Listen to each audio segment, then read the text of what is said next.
أعوذ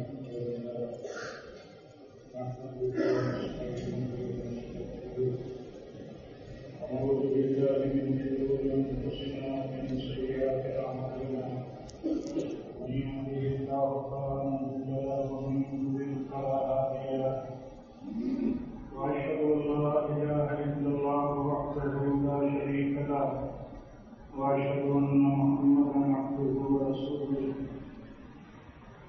يا أيها الذين آمنوا اتقوا الله حق تقاته ولا تموتن إلا وأنتم مسلمون يا أيها الناس اتقوا ربكم الذي خلقكم من نفس واحدة وخلق منها زوجها وبث منهما رجالا كثيرا ونساء فاتقوا الله الذي تساءلون به والأرحام إن الله كان عليكم رقيبا يا أيها الذين آمنوا اتقوا الله وقولوا قولا سديدا يصلح لكم أعمالكم ويغفر لكم ذنوبكم ومن يطع الله ورسوله فقد فاز فوزا عظيما أما بعد فإن خير الحديث كتاب الله وخير الهدي هدي محمد صلى الله عليه وسلم وشر الأمور محدثاتها وكل محدثة بدعة وكل بدعة ضلالة وكل ضلالة في النار أعوذ بالله من الشيطان الرجيم لقد كان لكم في رسول الله أسوة حسنة لمن كان يرجو الله واليوم الآخر وذكر الله كثيرا. معزز دینی بھائیوں اور اسلامی معاملوں، اللہ تعالیٰ نے ایمان والوں کو غیرت مند بن کر کے رہنے کی تلقین کی، اور پیارے نبی صلی اللہ علیہ وسلم نے مومن کی ایک صفت بتائی ہے کہ مومن غیرت مند ہوتا ہے، یعنی بے غیرت نہیں، جیسے ہماری اپنی زبان میں بھی بولا جاتا ہے کہ آدمی بے غیرت ہے، تو دین میں غیرت جو ہے یہ نہایت پسندیدہ بلکہ ایمان اور دین دار کی ایک خوبی ہے۔ حضرت ابو ہریرہ کو بیان کرتے ہیں کہ نبی صلی اللہ علیہ وسلم فرماتے ہیں کہ مومن غیرت مند ہوتا ہے اور اللہ سب سے زیادہ غیرت مند،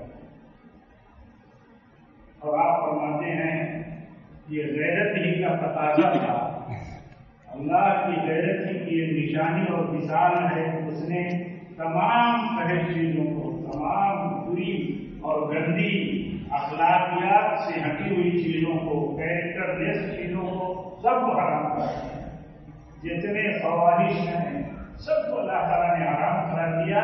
تو آپ صلی اللہ علیہ وسلم فرماتے ہیں کہ اللہ کے غیرت کی نشانی ہے، اللہ نے اپنے بندوں پر فواحش اور گندی چیزوں کو جو حرام کیا تو صرف اس لیے کہ اللہ کو غیرت بے انتہا۔ دیکھیے جب انسان کی انسانیت زندہ ہوتی ہے اور ایمان والے کا ایمان زندہ ہوتا ہے تو کہیں بھی وہ دیکھتا ہے جو اخلاق اور کیریکٹر سے، ادب اور احترام سے اور اصول اور ضابطے سے کی ہوئی باتیں ہوتی ہیں، حتیٰ کہ باتوں میں بھی وہ محسوس کرتا ہے کہ یہ بے غیرتی کی بات ہے، اتنا محسوس کرتا ہے۔ تو مومن غیرت مند ہوتا ہے، مومن غیرت مند ہوتا ہے، اخلاق جو ہے، اخلاق کی حفاظت غیرت اور حیا سے ہوتی ہے، دین کی حفاظت غیرت اور حیا سے ہوتی ہے۔ ایک دیندار ہے، یعنی اس کی نسبت ہے دین کی طرف، ہماری نسبت ہے اسلام کی طرف، ہمارا بیک گراؤنڈ ہے، ہماری کہیں بھی کوئی نسبت ہے، ہمارا خاندانی بیک گراؤنڈ ہے، اس کی وجاہت ہے، ہمارے اپنے بیک گراؤنڈ ہیں، ہماری نسبتیں ہیں ایسی، تو اس کی حفاظت اسی وقت کر سکتا ہے آدمی جب غیرت مند ہو۔ یہ اولاد اگر غیرت مند ہوگی تبھی اپنے ماں باپ کی عزت کی حفاظت کر پائے گا، اس کو غیرت آئے گی کسی ایسے عمل کو کرنے سے جس کے ناطے اس کے ماں باپ کی عزت و آبرو پر دھبا لگتا ہو، اس کے دین پر دھبا لگتا ہو، اس کے اس عظیم نیٹ ورک پر دھبا لگتا ہو جو اس کے لیے بہت عزیز ہے، معاشرہ ہے، تو وہ غیرت کی بنیاد پر ہی ہو سکتا ہے۔ اور کتنی غیرت بھری تعلیم ہے۔ آپ دیکھیے نبی صلی اللہ علیہ وسلم فرماتے ہیں سب سے بدترین آدمی وہ ہے جو اپنے ماں باپ کو گالی دے۔ سب سے بدترین آدمی آپ نے فرمایا وہ ہے جو اپنے ماں باپ کو گالی دے۔ تو بہت تعجب ہوا صحابہ کو، پوچھ کسی وقت یا رسول اللہ صلی اللہ علیہ وسلم اتنا پست کوئی ہوگا، اتنا گرا کوئی ہوگا، اتنی گری کوئی اولاد ہوگی جو اپنے ماں باپ کو گالی دے؟ تو آپ نے سمجھایا اپنے ماں باپ کو آدمی گالی نہیں دیتا، آج تو ساری چیزیں موجود ہیں، لیکن وہاں آپ نے سمجھایا، کہا اپنے ماں باپ کو گالی دینا اور اس کا سبب بننا وہ اس طرح کہ ایک آدمی دوسرے کے ماں باپ کو گالی دے تو اس کی حیا، اس کی غیرت کہاں چلی گئی؟ وہ نہیں سوچتا کہ اگر میں کسی کے ماں باپ کو گالی دوں گا تو جواب میں وہ ہمارے ماں باپ کو گالی دے۔ اتنا غیرت مند نوجوان، اتنا غیرت مند مسلم عورت جنریشن ہوتی ہے، اور اتنی فکر کی آپ صلی اللہ علیہ وسلم کا ایک شخص اتنا فکر مند ہو کہ ہمارے ماں باپ کو کوئی گالی نہ دے دے، اس کے ناطے دبدبہ بھی نہیں کرے گا۔ اسی لیے آپ دیکھیے اصول دیا شریعت نے، کیا اصول دیا؟ کہا کہ دنیا میں جو بہت سارے معبودوں کی بھکتی اور پوجا لوگ کرتے ہیں وہ باطل ہیں، وہ باطل ہیں۔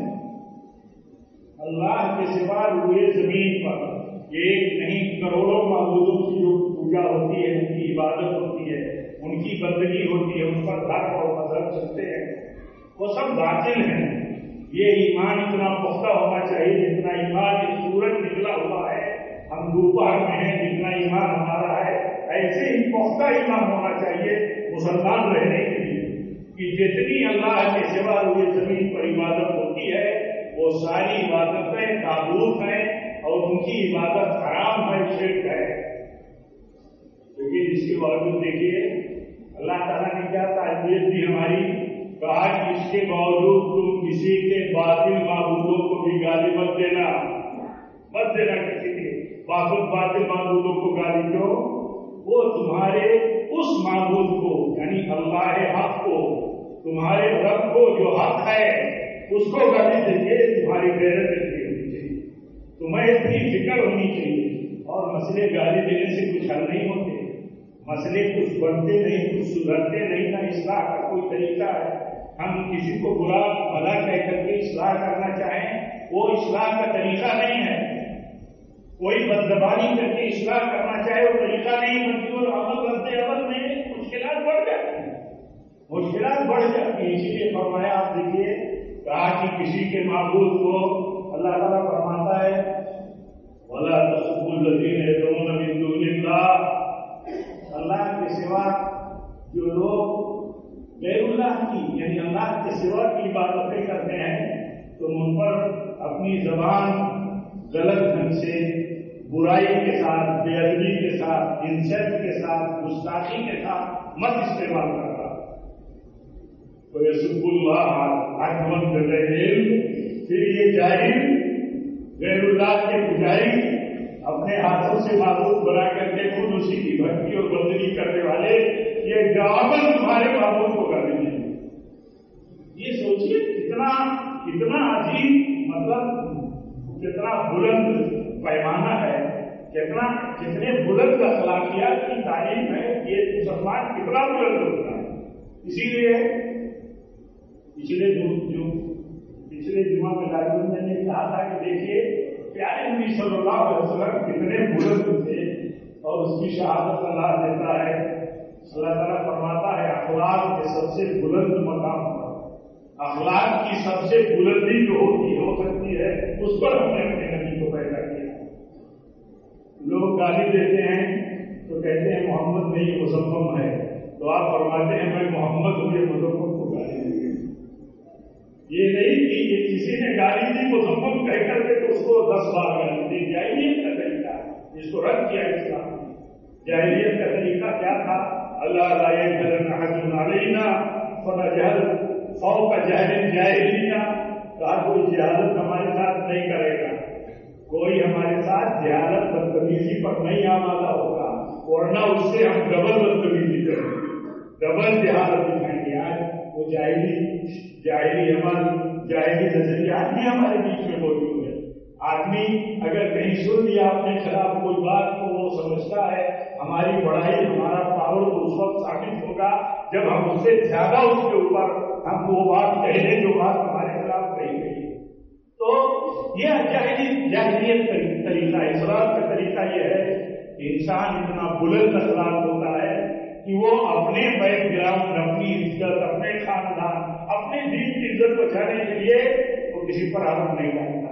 اور دشمن میرے بھائیوں، اصل دشمنی مسلمانوں کے ساتھ دین اور عقیدے کی بنیاد پر ہے۔ آپ اس بات کو بھی بہت اچھی طرح نوٹ کر کے رکھیے، آپ کچھ بھی بن جائیں، کتنا بھی بن جائیں، کتنا بھی انسانیت کے لیے آپ بہتر بن جائیں، یقیناً جو مسلمان ہے اس روئے زمین پر اس سے زیادہ بہتر انسانیت کے لیے ظاہری اور باطنی اعتبار سے کوئی نہیں ہو سکتا، ممکن نہیں ہے۔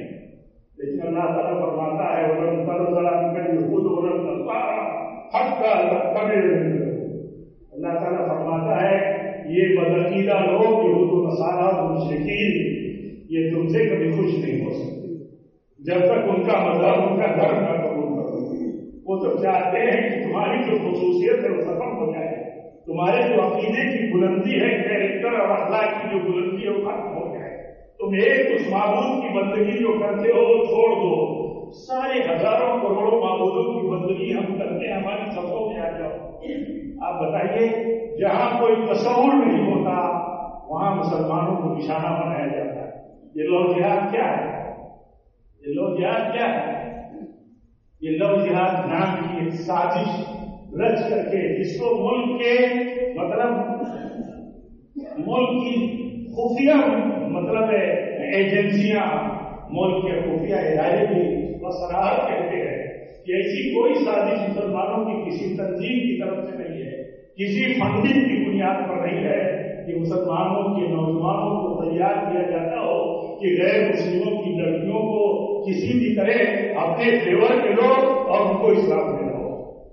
اس کے باوجود دیکھیے ملک اتنا بڑا اور ملک کے مہان ہونے کا اتنا دعویٰ اور ملک کے کو دنیا کے صفحے اول میں لے جانے کی یہ ساری کوششیں، اور اس کے بعد بھی اتنی پست باتیں، اور وہ بھی اس طرح سرے عام۔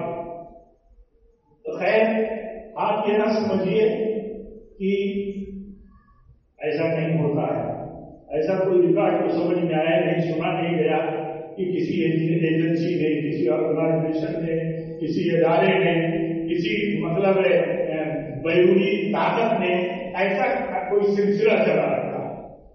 لیکن دیکھیے اسمبلیوں میں قانون پاس ہونے کے سلسلے چل رہے ہیں، باتیں ہو رہی ہیں، اور ملک کے لیے سب سے بڑا خطرہ بتایا جا رہا ہے۔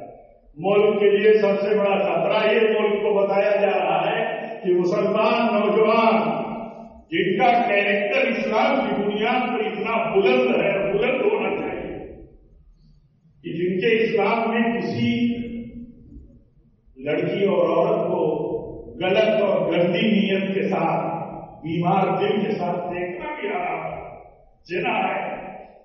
اور اگر کوئی بگڑا ہو سماج میں، کوئی بگڑا ہو کہیں تعلیمی ادارے میں، کہیں کالج اور یونیورسٹی میں، کہیں اپنے سماج اور محلے میں، تو اس کا بگاڑ اخلاقی بگاڑ ہے، اس کا نجی مسئلہ ہے، اور یہ مسئلے عام ہیں سماج میں۔